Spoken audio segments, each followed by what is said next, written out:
હવે ટેકાના ભાવે મગફળી વેચ્યા બાદ 2 થી 3 દિવસમાં જ ખેડૂતના ખાતામાં રકમ જમા થશે। કૃષિપ્રધાન રાઘવજી પટેલે આ ખાતરી આપી છે। કૃષિપ્રધાન રાઘવજી પટેલે જામનગર અને ધ્રોલ માર્કેટયાર્ડની મુલાકાત લીધી અને ટેકાના ભાવે જણસી વેચવા આવેલા ખેડૂતો સાથે સીધો સંવાદ કર્યો હતો।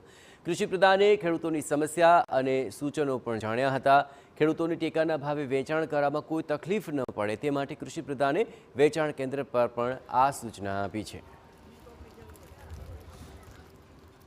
તમામ ખેડૂતો એક અવાજે વાત કરી કે સરકારની ટેકાની ખરીદી તાલુકા ખરીદ વેચાણ સંઘ દ્વારા બહુ વ્યવસ્થિતપણે થાય છે અને અમને 4-5 દિવસમાં જ અમારી ખરીદેલી જણસીના પૈસા પણ અમારા ખાતામાં સીધા જમા થઈ જાય।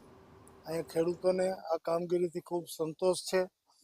અમે ખરીદી કેન્દ્રોને પણ પૂછી જાણી અને કોઈ તકલીફ છે કે કેમ એના માટે હું એના સાથે પણ વાત કરીશ।